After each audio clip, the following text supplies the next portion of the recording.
Good Thursday morning, very short gospel today in Luke, but it's a poignant one. He says, as Jesus drew near in Jerusalem, he saw the city and he wept over it, saying, if this day you only knew what makes for peace, but now it is hidden from you, from your eyes. And he goes on and he says, for the days are coming upon you when your enemies will raise a palisade against you, and they will encircle you and hem you in on all sides. They will smash you to the ground, and your children within you, and they will not leave one stone upon another within you, because you did not recognize the time of your visitation. I don't know when Luke wrote this. Could have been after the destruction of Jerusalem by the Romans. I don't know. But the poignancy to me is in the first part of it. I don't know. I should look a commentary up, but the guys are smarter than I am by far, and they could tell me. But it's a poignant gospel. I'm almost certain he wouldn't be saying this if it hadn't already happened. Okay, he's not predicting anything. It's post factum. That's what I think. But when he says that Jesus drew near, he saw the city and he wept over it. If this day you had only knew what makes for peace. I feel so sad for those who have left the faith. That's my version of this. But I don't blame them for it. But I am deeply saddened. I am. It's not that I'm worried about their salvation, whether they won't, upon death, enter into paradise or be condemned forever to hell. I don't believe that for a second. I really don't. The people that I know have left the faith left it because of their conscience.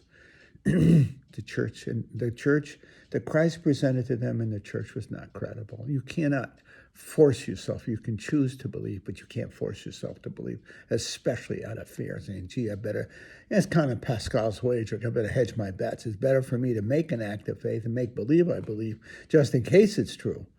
Because if I don't believe and it turns out to be true, I'm going to get whacked. I'm going to end up in hell. That's Pascal's wager, exaggerated and said poorly. It's not it. It's not Pascal's wager. What it is the embracing of a wisdom, and it's the forfeiture of that wisdom. You see, I guess when you're young and vigorous enough, you have a sense of life, but not of mortality. And in some ways you look, as I think my kids in class, they look to tomorrow as they should be looking to tomorrow. They don't have enough of a yesterday to look back. And what they have not done yet, for most of them, they have not grieved the loss of their beloveds. They have not lost the generations above them yet. These kids are 19, 20 years old, and they haven't lost their own age group, let alone those younger.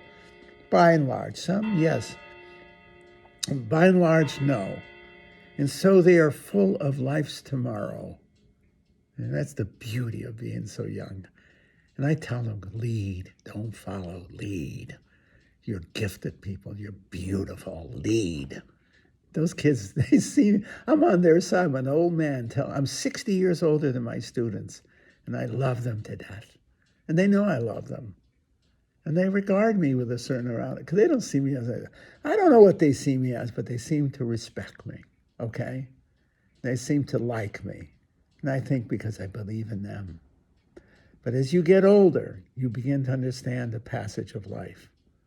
And in that passage is the call to wisdom. A young person is not wise, not yet, but will be.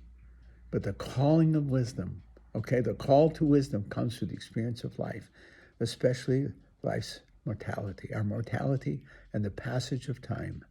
Alfred North Whitehead, famous philosopher, Anglo-American philosopher, said time was perpetual perishing. When you experience the perishing of time, then you either are driven into despair, all things lost, or hope that the perishing of time is not forever, is not permanent. It's a better way to put it. And that there is, in the end, a final rectitude, a final order of life and goodness and truth, transcending the passage of time. See, the beauty triumphs over ugliness, life over death, eternity over time. I think of that a lot. No, because I feel my mortality so strongly. I don't think I have 10 more years of life left in me. I'm 81. I doubt I'll be 91, okay? My folks all died in their 80s. I don't feel like I'm dying. I feel very vigorously alive. But I know the numbers matter. I know. And I share that with my kids in class, you see. Share my wisdom with them. Because I feel I feel my mortality, and in that I think I've become much wiser about what is good and true and beautiful in life. And while I grieve the dead, I grieve with the hope of it, of once again walking with them in eternity. I grieve with hope. That's a wisdom. It's a wisdom because I embrace life. I embrace it. I don't hide from it. I embrace it, but I also embrace its mortality, but with hope. Once you see, if you give up on the faith, then you have to look at life eyeball to eyeball, call it for what it is. And there's a horror in that, because left to itself, life cannot give itself meaning. I think of all the horrors that have gone. I show my kids in class the movie The Pawnbroker, Rod Steiger's masterpiece from 1965, 66, around there. Wow. Where's the rightness of things? If this was all there is, she wrote no more. Where's justice? Is there any justice in this world? 6 million Jews murdered, gassed, children, babies. How do you look at that? You either have to despair on life, or you have to hope there is a final rectitude. And these deaths are not in vain. That the victims will receive a life. They will have suffered with Christ, whether with belief or not is irrelevant, that they were filling up those sufferings, wanting the suffering of Christ. And that the guilty have to answer for it, that there is a final rightness to things, a final justice. I think of Hitler blowing his brains out in a bunker. How is that justice? How does that make up for the horrors that monster did to the Jewish community, to the world? But I think especially to the Jews, when the venom in his heart led to the death of so many innocent people.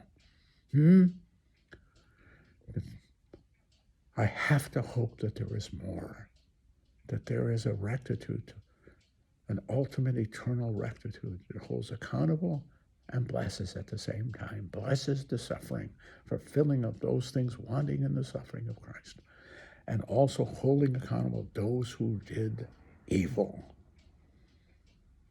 We're not talking about missing Mass on Sunday.